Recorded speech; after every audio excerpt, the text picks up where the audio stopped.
iniciar. De cualquier forma ya les tomé asistencia y si alguien más pide el acceso, pues se lo daré. Yo me llamo Karen Alba, soy estudiante de la línea curricular de hidráulica en la especialidad de ingeniería de costas.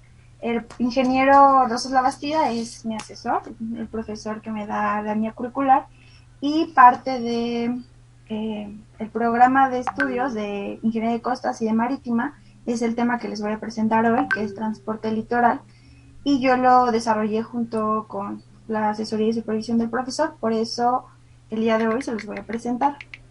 Les pido que me comenten si pueden ver la pantalla, voy a comenzar a compartir la presentación y si tienen alguna duda o comentario lo realicen al final. Intentaré ser breve porque en realidad es la clase de hoy, así que ustedes me dicen si pueden verlo, por favor. Y si me escuchan bien, eso igual no. Sí, sí se ve. Sí, compañera, se ve y se escucha. Perfecto, gracias. Bueno, como les decía, vamos a hablar sobre transporte litoral de sedimentos, también conocido como transporte sólido litoral. Es un fenómeno que se estudia en ingeniería marítima, específicamente en ingeniería de costas, mm, y sirve para varias cuestiones, ¿no? Una de las cosas más importantes, o más bien que radica, es en cuantificar qué tanta arena se está moviendo a lo largo de la costa. Esto nos va a servir para diferentes análisis, desde el análisis como ecológico, ambiental, hasta lo que nos compete a nosotros como ingenieros e ingenieras civiles, que es para el cálculo, para la proyección, para la construcción de estructuras costeras, como lo pueden ser rompeolas, diques, escolleras, que supongo que ese es un tema que ya vieron en hidráulica marítima. Y bueno, parte de la importancia de conocer y estudiar este fenómeno es saber si existe un equilibrio o si nosotros podemos hacer algo para que la arena no cause justo un desequilibrio a lo largo de la costa, ¿no? Es decir, analizar todos los factores.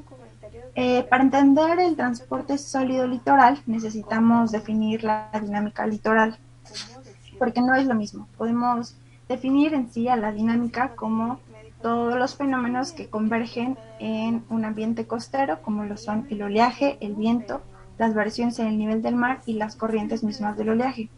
Todos estos agentes son los que causan el transporte del material, el transporte de la arena.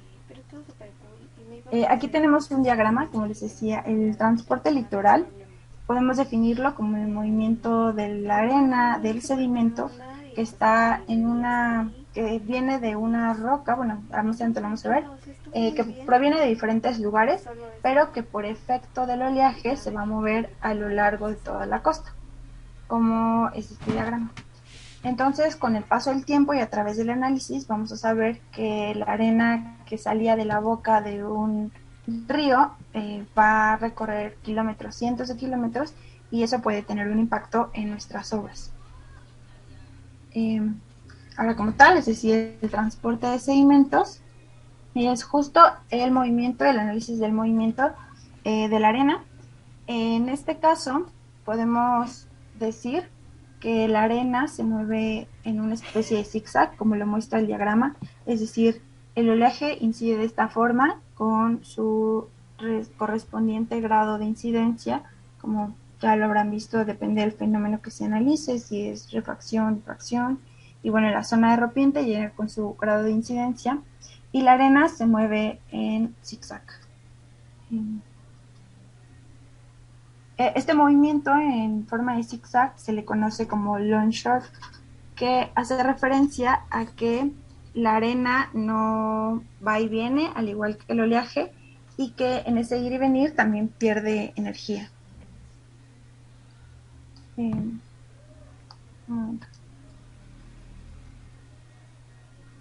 Alguien está en la sala de espera, pues me parece que ya lo admití.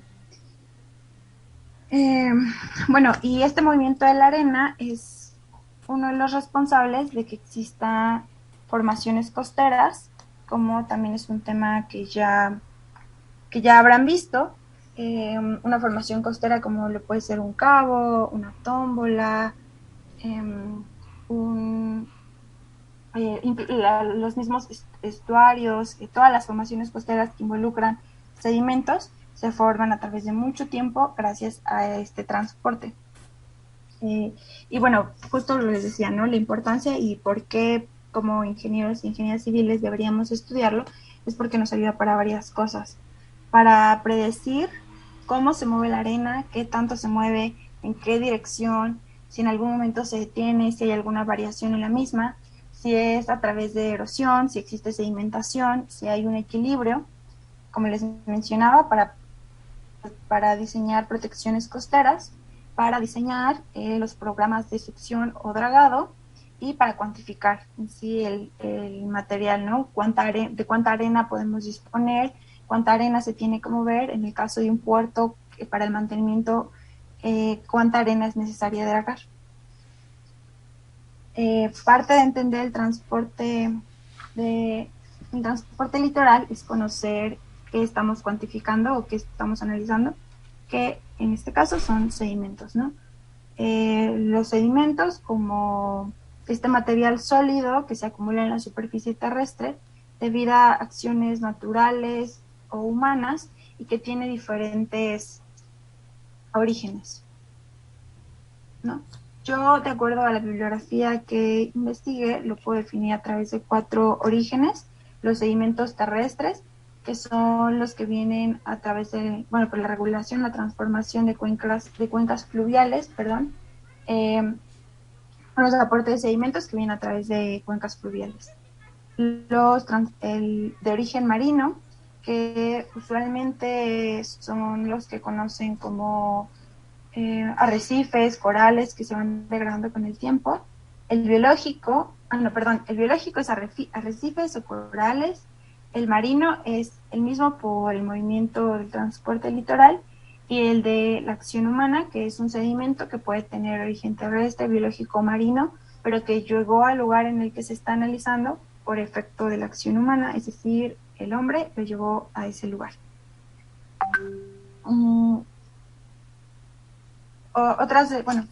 Dentro de los sedimentos no solo es importante conocer el origen, sino también sus propiedades, como lo pueden ser el tamaño.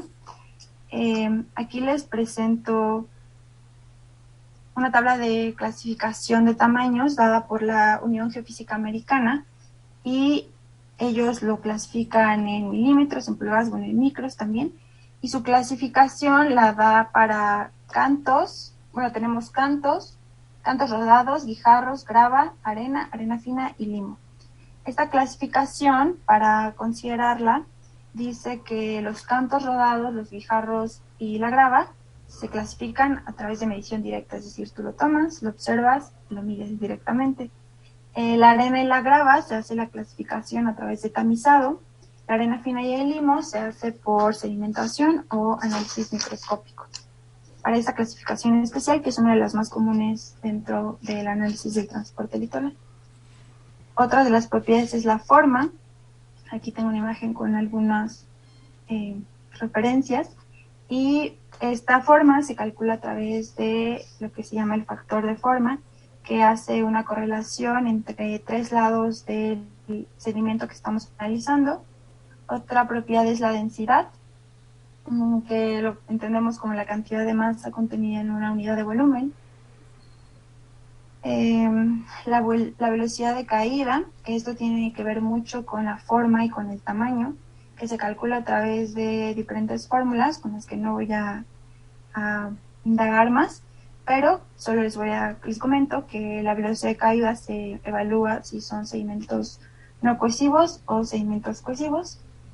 Parte de esto es entender la cohesión como una unidad física que hace que el sedimento tenga cierta adherencia entre sí, y que podemos evaluarla hasta en términos de cero al suponer que existen sedimentos que no son cohesivos. Una característica más es la porosidad, que podemos decir que es el volumen que el sedimento ocupa en una unidad de volumen. El sedimento ocupa un espacio. Esta relación entre ese espacio físico y el espacio de vacío que ocupan es la definición de la porosidad. Y para cuantificación de transporte sólido litoral, usualmente se asume una porosidad de 0.9.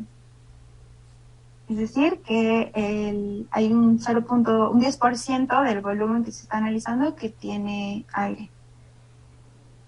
Y, bueno, dadas las características, estamos analizando sedimentos, ya sabemos el origen, ya sabemos propiedades, ahora podemos definirlo también como una fuente, ya sabemos que puede ser de origen marino o biológico, pero la fuente es la manera en que llega a el punto en donde nosotros lo vamos a analizar, ¿no?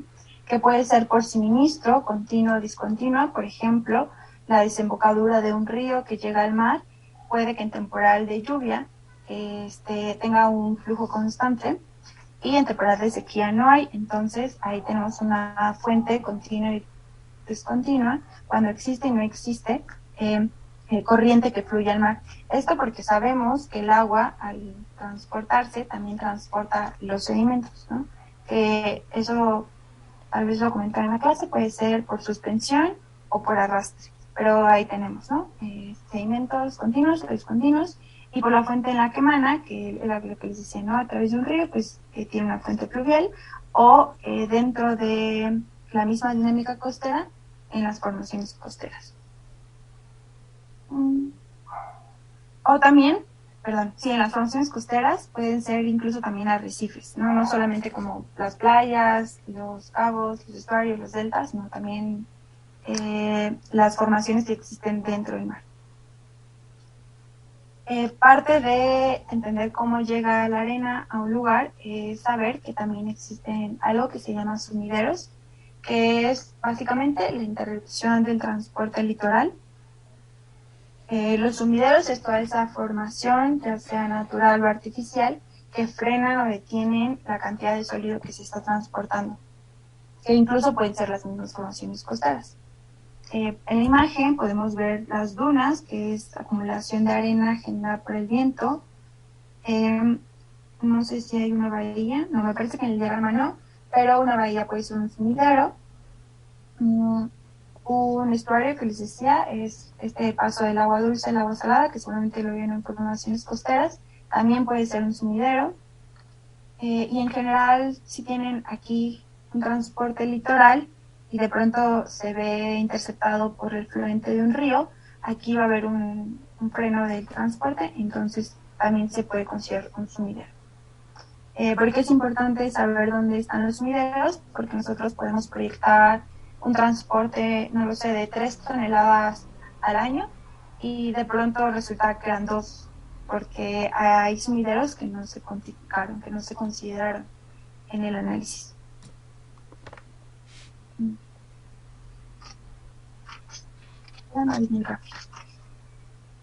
Ok.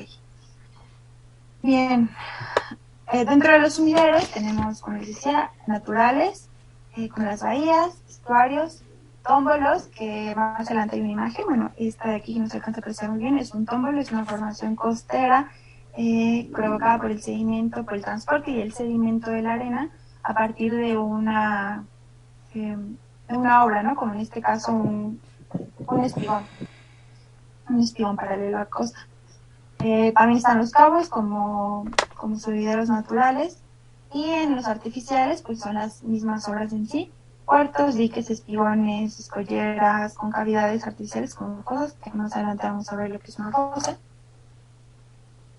Y bueno, sí, entrando totalmente en materia, el transporte, lo que les decía al inicio sobre que la arena se mueve en una especie de zigzag, ese es el análisis general, pero en realidad lo podemos dividir y cuantificar como transporte longitudinal y transversal, que en realidad, aunque los queramos pensar separados, siempre van de la mano. En este caso tenemos un diagramita. El eje incidente hace que la arena se mueva paralelo a la costa, perpendicular a la costa y paralelo a la costa, y entonces tenemos transporte transversal y transporte longitudinal. Para el análisis de esto que les decía, podemos cuantificarlo separado. Siempre vamos a tener como un transporte neto y un transporte total. pero lo vamos a ver más adelante.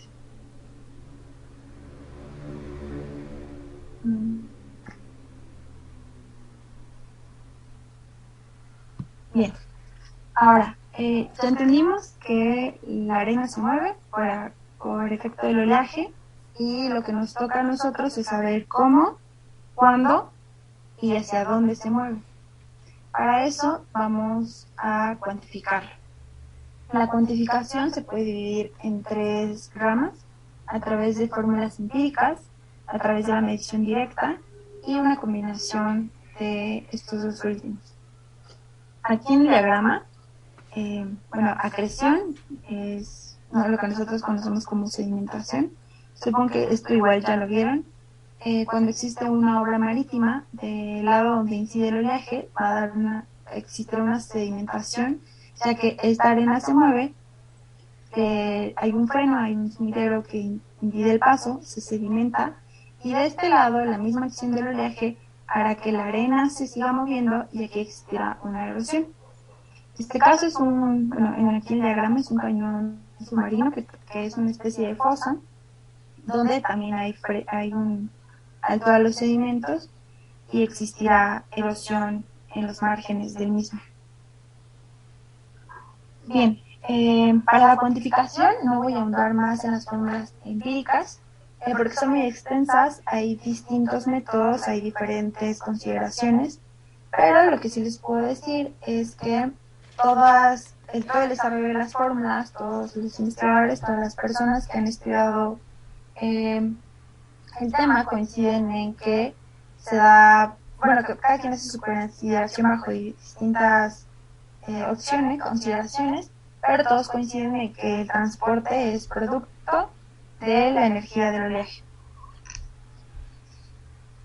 Esto es lo que les decía, el movimiento de zigzag, se le llama el short, que pues nosotros analizamos el transporte en esta zona, pero también existe transporte en toda la zona de rompientes, y depende del análisis que se quiera dar, pues ya valoraremos si es transporte en suspensión o en arrastre, que en eso no voy a profundizar, pero igual les dejo el dato.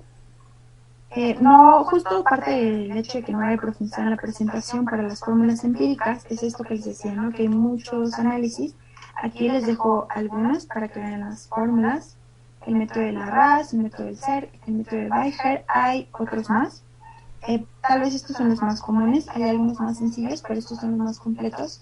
Y como les decía, toman en cuenta muchas variables, ¿no?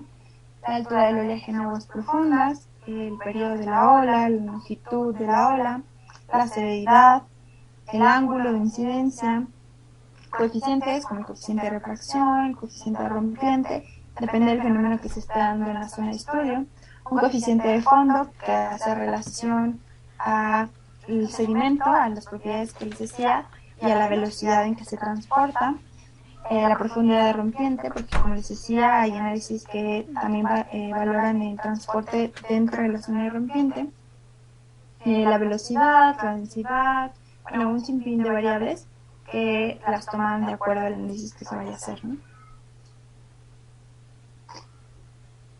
Ahora, pasando a los métodos de medición directa, que son los más comunes para este fenómeno, encontramos 3, hay más, básicamente 3, los demás son variantes de este, que son espigones de prueba, trazadores, ya sea fluorescentes o radiactivos, y fosas de prueba. Los primeros, los espigones, son una estructura, como se ha visto en clases, un espigón, una estructura que impide el paso de las olas, sirve como para disipar la energía de la misma y en este caso para detener el transporte sólido litoral. Varias de las características para usar este método y para que pueda funcionar bien es que tienen que ser impermeables. En este es un espigón permeable, pero tienen que ser impermeables. La separación entre ellos tiene que ser 2 o 3 veces la longitud de cada uno. Tiene que rebasar la línea de rompientes para que pueda servir, y básicamente el método es: yo coloco espigones a la misma distancia a lo largo de una costa, lo que se le llama diente de sierra, y después regreso a cuantificar cuánta arena se sedimentó aquí. Voy a detener la presentación para irme a otra pestaña donde les voy a presentar. Este es el Golfo de México. Esta es la desembocadura de un río en el estado de Veracruz, es el río Jamapa. Y no es justo este método de espigones de prueba no es tan común porque es de los que requiere mayor inversión y claro que requiere un estudio que se pueda a largo plazo, ¿no? Sin embargo, en el Golfo de México tenemos una serie de espigones que sirven justo para este fin. Y lo abrí desde Google Maps para que pudieran verlos. Esa imagen que se tiene ya. Aquí comienza la formación de dientes de sierra. Tenemos 1, 2, 3, 4, bueno, hay varios, casi 10. A lo largo de la costa, por la altura de Boca del Río, más o menos, más abajo donde está el puerto. Miren, aquí se puede ver cómo comienza la sedimentación. De un lado hay sedimentación, aquí es más claro. De un lado hay sedimentación, del otro lado hay erosión, sedimentación, erosión. Aquí no es tan claro, pero sigue existiendo. Puede ser, no tengo claro cuándo es la fotografía, cuándo fue la última actualización, pero puede ser que en ese tramo justo hubiera dragado en algún momento. Por ejemplo, aquí se ve el empotre del espigón y tal vez no es tan claro el transporte de sedimentos. Y por la manera en la que se encuentra el sedimento podemos intuir que el oleaje incidente viene, digamos, de norte a suroeste, es decir, así, porque el sedimento se detiene acá y se erosiona el otro lado. Y como les decía, todos estos están a la altura de Boca del Río y más arriba está el puerto de Veracruz. Y que también aquí hay algunos espigones que tienen la misma finalidad, ¿no?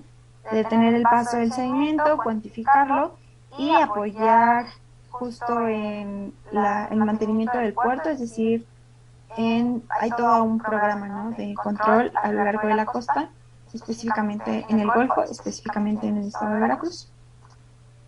Bien. Bueno, entonces estos son los espigones de prueba, ¿no? Se construyen y tiempo después regresamos a cuantificar cuánta arena se detuvo. Y es uno de los métodos más eficaces, pero menos comunes, justo por lo que les decía, suele ser más costoso a comparación de otros. Otro de los métodos directos son los trazadores, que básicamente llego a la playa donde quiero cuantificar el transporte, tomo una muestra de sedimentos, la llevo al laboratorio, la pinto, ya sea con pintura o con un químico radioactivo, la regreso al mar, la abierto y veo cómo se comporta, hacia dónde se mueve, qué tan rápido se mueve y dónde se detiene, ¿no?, si es que se detiene.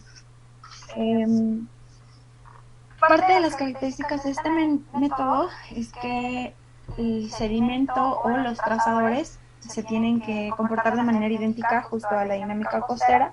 Por eso es muy común que se tome el sedimento de donde se va a analizar, porque eso asegura que tiene el mismo peso específico, la misma granulometría, la misma densidad, que depende del método. Ahorita, bueno, en la siguiente diapositiva cambian ligeramente esas propiedades, pero nada tan significativo. Como les decía, hay dos tipos: los fluorescentes, que son con pintura, y los radioactivos. Los más comunes, al menos en América Latina, son los fluorescentes, ya que son más amables con el medio ambiente y permiten que cada cierto tiempo puedas volver a tomar muestras. Los trazadores radioactivos se analizan a través de luz ultravioleta y qué tanta concentración hay del material en una muestra que se pueda tomar. Aquí hay unas imágenes. Esto es un artículo de una universidad en Ensenada. No recuerdo el nombre, pero me parece que es del CICESE. No estoy segura si no es una universidad en Ensenada, pero les paso el dato. Es un análisis que ellos hicieron justo para cuantificar el transporte litoral a través de trazadores. Ellos usaron trazadores fluorescentes. Lo que hicieron fue identificar una malla que se puede ver en amarillo en toda la zona que querían analizar, que era un poco más que la zona de rompiente. En punto verde es donde se sueltan los trazadores. Las cruces son los puntos en los que se hacen análisis de los trazadores, se vuelve a tomar la muestra. Y las flechas rojas son la dirección o la forma en la que se comportó el sedimento. Podemos ver a grandes rasgos es este, hay más diagramas donde están desglosados. Tenemos la imagen anterior, donde podemos encontrar una corriente que entra hacia el puerto y hay otra corriente que se dirige al opuesto del puerto, a la dirección opuesta del puerto. Aquí hay una corriente, aquí se hizo otro análisis, en punto verde se suelta el trazador y se dieron cuenta que existe un retorno por la corriente que influye en la dinámica costera y por la estructura que existe aquí, por el rompeolas que existe, ¿no? Que eso es una ventaja ya que la arena no llega completamente aquí y es un ahorro en el mantenimiento, en el dragado, ¿no?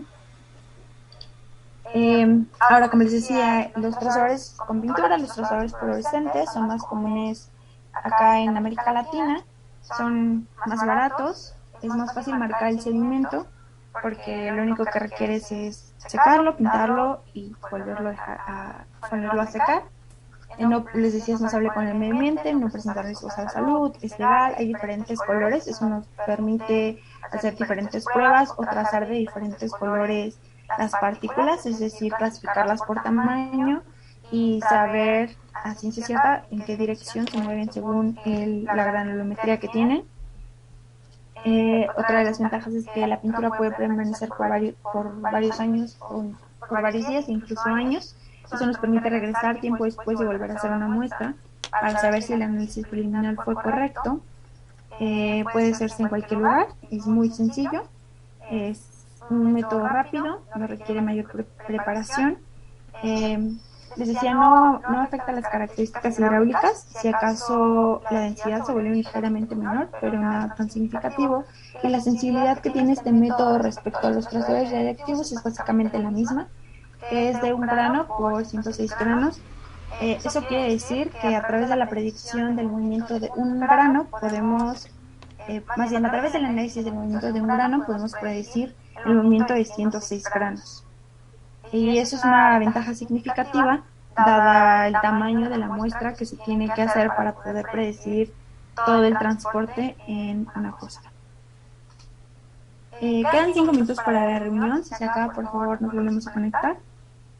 Otro método de medición directa son las fosas de prueba, que estas no son tan comunes, no encontré más imágenes. Esta imagen es del análisis de una fosa de prueba. Básicamente una fosa es llegar al sitio de estudio, se excava, se hace la fosa de las dimensiones que nosotros necesitamos y se deja para regresar después de un tiempo y extraer el material que está en la fosa y poder cuantificarlo.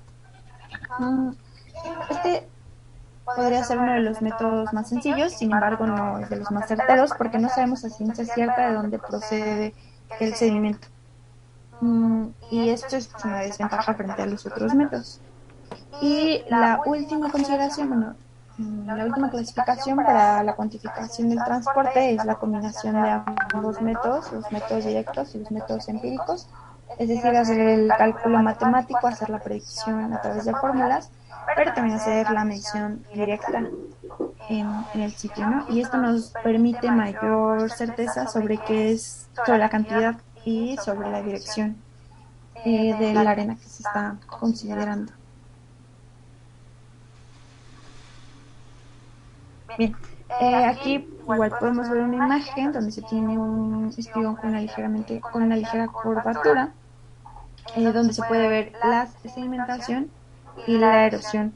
E incluso si ponemos un poco más de atención, es más claro la forma, la calma, bueno, eso tiene que ver con el rompeolas, ¿no? En la zona de calmas y la zona de incidencia del oleaje también hace que el sedimento no solo se transporte, sino que se mantenga en suspensión, ¿no? En este caso, toda esta pequeña franja naranja es sedimento que no precisamente se está transportando, pero que sí está en suspensión y que también es sedimento que se puede cuantificar. Bien, ahora ya sabemos que es el transporte, ya sabemos cómo lo cuantificamos. Parte de las tareas dentro de la ingeniería civil de la rama de la hidráulica es darle seguimiento, establecer medidas preventivas que puedan ser encaminadas a solucionar un problema o a prevenirlo. Porque en el peor de los casos estamos hablando de pérdidas económicas, pérdidas materiales, incluso pérdidas humanas, por una mala proyección o un mal seguimiento de medidas, ¿no? Por eso la importancia también de conocer la dinámica litoral, los sinideros, las formaciones, no solo llegar y medir la arena, sino saber dónde viene, qué tanto se mueve, en qué tiempo, etcétera. Y esta parte de las medidas tiene mucho que ver con pues, los programas sociales, la política de desarrollo, el mismo programa ingenieril. Bueno, yo clasifiqué las medidas en tres: la protección de costas, la recreación de playas y el monitoreo, que las dos primeras requieren obras como tal y que podemos clasificarlas como, bueno, la primera, la protección de obras costeras, las que son paralelas, como pueden ser los diques, en este caso una imagen, que su función es impedir el paso del sedimento y del oleaje, o sea, resguardar. Estamos resguardando una zona, tenemos protecciones con tablas estacas metálicas, protecciones con concreto armado, protecciones con mampostería e incluso protecciones con madera. Y se clasifican así, ¿no? Paralelas, perpendiculares, como son los espigones.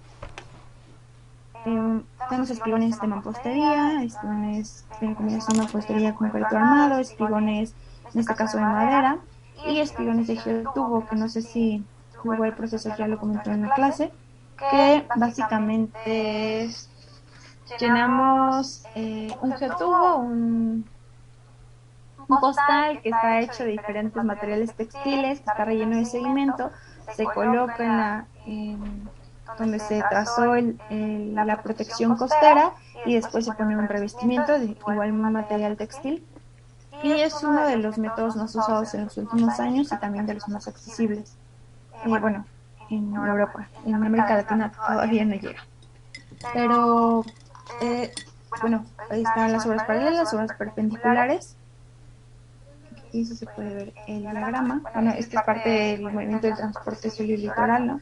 La incidencia de tener aquí una obra perpendicular a la costa, que en este caso se podría aminorar el efecto que tiene aquí con la creación de una o dos obras más de este lado. Y obras de protección aisladas o fuera de la costa.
Perpendiculares y aisladas. Todas estas obras también se les llama obras estructurales u obras de rigidización de costa.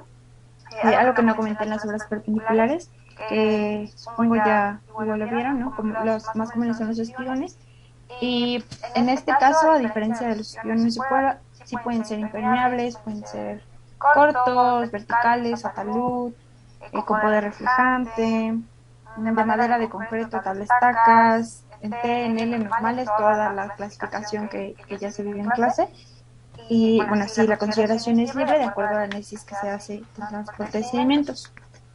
Las obras aisladas son las que están fuera de la línea de la costa, es decir, las que no están empotradas, como son los rompeolas sumergibles o rompeolas o diques paralelos a la costa, que en este caso va a provocar una formación costera que se llama tómbolo, que más adelante hay una imagen que se los comenté antes. Existe una formación costera, impide el paso del oleaje, se crea una zona de calmas y eso produce que el sedimento se vaya quedando en esta zona y se produzca una formación llamada tómbolo. En el caso de los rompeolas sumergidos, eh, también causará sedimentación porque genera una zona de calmas, sobre todo si está sumergido muy cerca a la zona de a la playa, la línea de costa. La línea de costa tiene un punto de inflexión, un punto de quiebre, donde cambia drásticamente su pendiente. Entre más cerca esté de este punto, mayor sedimentación va a existir. Parte de las desventajas de tener una obra así, por ejemplo, en caso de los sumergidos, cuando no se tiene un análisis correcto de la variación del nivel del mar, puede tener efectos peligrosos en la navegación o incluso en el uso de la playa misma, sobre todo si son turísticas, y bueno, causan las formaciones costeras que si no es el caso, por ejemplo, que esta formación va a producir un tómbolo, si no se quiere ese tómbolo, más adelante se tiene que dragar y es un gasto extra. Otra de las medidas preventivas de protección de costa, bueno, esta es la imagen del tómbolo, como les decía, causa sedimentación, no importa qué tan lejos esté de la línea rompiente o qué tan grande sea, siempre causa esta formación, un tómbolo. Otra de las medidas de protección son las que le llaman medidas blandas o de no rigidización, que es la recreación o creación de playas, que básicamente es tragar arena de algún sitio y llevarla a la línea de la costa. Pretende simular la dinámica costera que existe, pero suele ser un método muy costoso. Puede ser de diferentes formas, como el material mismo dragado de la zona, mediante material extraído de un banco de nivel y usando la combinación de ambos. La finalidad de esto es encontrar, buscar el equilibrio costero, que la dinámica litoral sea lo más parecida, se pueda simular y es uno de los métodos más usados en Estados Unidos. Otra de las medidas que no incluyen obras es el monitoreo de playas, que básicamente es la medición y la toma de parámetros a lo largo del tiempo y el análisis de los mismos, ¿no? ¿Qué es lo que hace que la playa se transforme o cambie? Y qué hace que estos valores también se puedan alterar, ¿no? Como el paso de un huracán, como la creación de una obra en la línea de costas, no sé, llega un hotel y va a construir ahí justo en la línea de costas, la creación de una vía de comunicación, la creación de un espigón, no sé, todo eso implica igual el monitoreo de playas y tiene que ver con la misma lógica, ¿no? De predecir cómo, cuánto y hacia dónde se mueve el transporte de sedimentos. Bien, y como conclusión, bueno,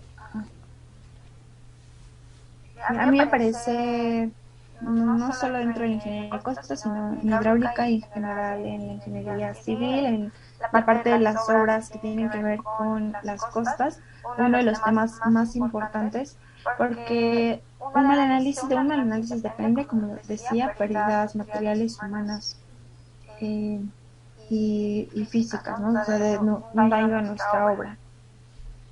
Y además es uno de los análisis que quizá no están tan valorados, o sea, no todo el mundo le quiere entrar a la cuantificación del transporte litoral, porque sí resulta un poco complejo por la cantidad de variables que involucra. Sin embargo, un buen análisis pues, puede ayudar a predecir y a cuidar nuestras costas, el ambiente, la dinámica marina y pues nuestra responsabilidad ecológica o con el medio ambiente, ¿no?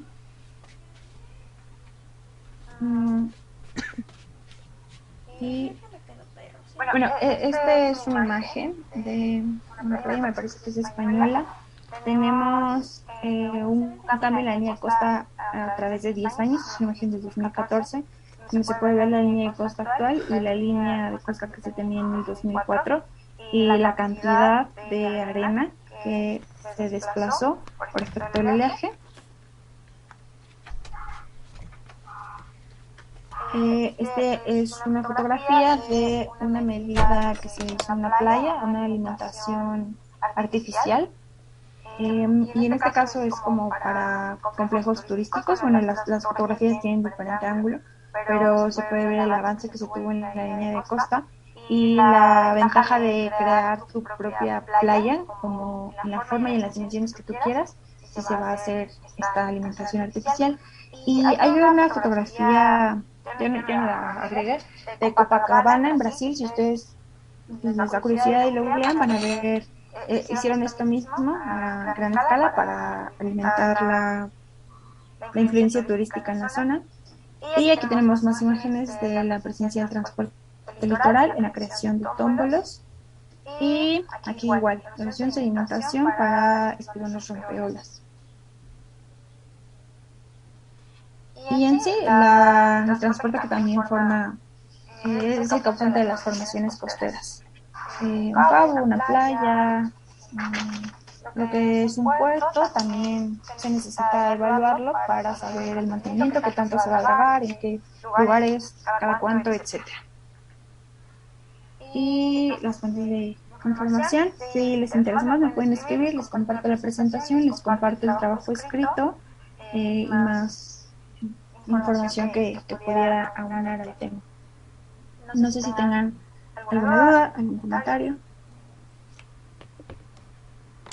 Les... ¿No? No, yo creo que no. Fue muy claro. Nada más, si te pedimos los apuntes, te mandamos mensaje por privado a tu ¿what? Le voy a decir al profesor si los puede subir a Classroom, él los tiene. Y es que anda medio ocupado, pero si no, los puedo subir al grupo de WhatsApp. ¿Sí? Es la presentación y el documento en el PDF. Y no sé si el profesor les compartió un video sobre dinámica costera, creo que sí, es como 25 minutos. Si no, igual se los comparto porque también explica mucho de esto, y con diagramas y está el video, entonces también me parece muy interesante. Se los comparto. Sí, por favor. Gracias. A ustedes. Voy a mencionar a quienes apunté y quienes me hacen falta porque el profesor me escribió que les pasara asistencia porque pues es un tema del plan de estudios y supongo que va a venir el examen porque fue un poco incisivo conmigo. Entonces tengo Cisneros Montaño, Flores Islas, Ruiz Piedra, Cres Velázquez, Diego Veloz, Castillo Vázquez, Ángel Hernández. Me falta Flores Lemo. Bueno, ¿me pueden decir quién hace falta, por favor? Yo, Bello Romero. Ok, Bello Romero, ya. Gracias. A ver, yo les digo, Flores Lemos. Martí. Ok. Nailea Flores. Flores Hernández. Flores Hernández, gracias. Es que aquí los estudio. Y Salinas López. Darwin. Okay. Gracias. ¿Qué le va a pasar los apuntitos? Sí. Ok. Rigo Rodríguez también. Ok. Rodríguez. Bien. ¿Alguien más? Martínez Aquino. No, sí, eran más de los que pensé. Martínez Aquino, ok.